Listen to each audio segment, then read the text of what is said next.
Welcome to sundry solutions. इस lecture में हम सीखेंगे कि माइक्रोसॉफ्ट एक्सेल में किस तरह डिजिट्स को वर्ड्स में कन्वर्ट किया जाता है।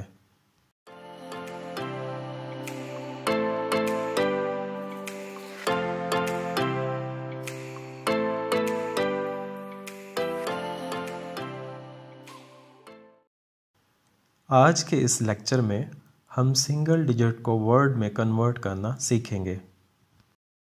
इसके लिए दो फंक्शंस का इस्तेमाल होगा जिनको हम बारी बारी देख लेते हैं।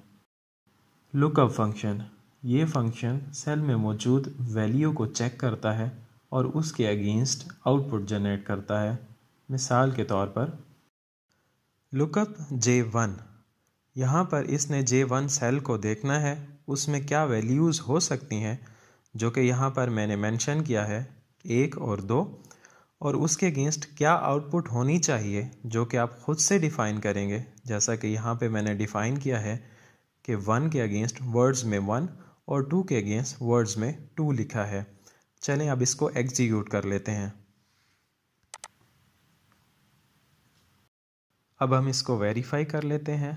J1 सेल में अगर मैं 1 लिखूँगा तो आउटपुट में वर्ड्स में 1 लिखा आ जाएगा, और इसी तरह अगर मैं J1 में 2 लिखूँगा तो वर्ड्स में 2 लिखा आ जाएगा। दूसरा इफ फंक्शन है जिसमें आप कंडीशन का इस्तेमाल करते हैं। अगर कंडीशन ट्रू होगी तो आपको आउटपुट में ट्रू स्टेटमेंट मिलेगी जो कि आप खुद से डिफ़ाइन करेंगे, और अगर कंडीशन फॉल्स होगी तो आपको आउटपुट में फॉल्स स्टेटमेंट मिलेगी जो कि आप खुद से डिफ़ाइन करेंगे। अब हम इसको एग्जीक्यूट कर लेते हैं। Is equal if J1 is equal to 1, तो ट्रू स्टेटमेंट में मैं ओके लिख देता हूँ, और अगर ये कंडीशन फॉल्स होती है और उस केस में फॉल्स स्टेटमेंट एग्जीक्यूट होगी तो उस फॉल्स स्टेटमेंट में मैं नॉट ओके लिख देता हूँ। जैसा कि J1 सेल में 1 लिखा हुआ है तो कंडीशन ट्रू हो गई है और आपके पास ओके लिखा आ रहा है, और अगर मैं यहाँ पर 2 लिख दूँगा तो कंडीशन फॉल्स हो जाएगी और आपके पास नॉट ओके लिखा आएगा। अब हम इन दो फंक्शंस को इस्तेमाल करके सिंगल डिजिट को वर्ड में कन्वर्ट करते हैं।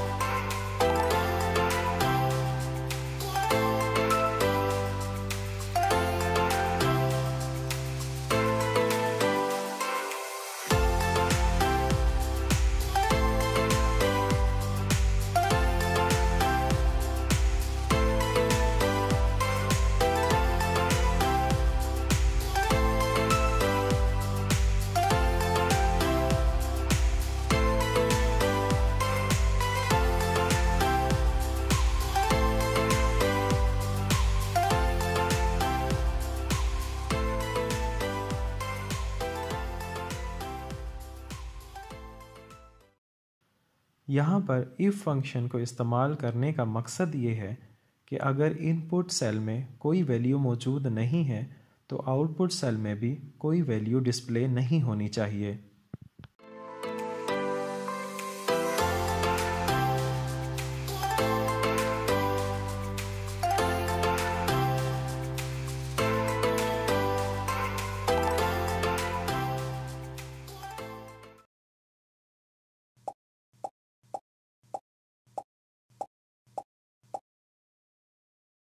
Follow, share and subscribe our channel and press the bell icon.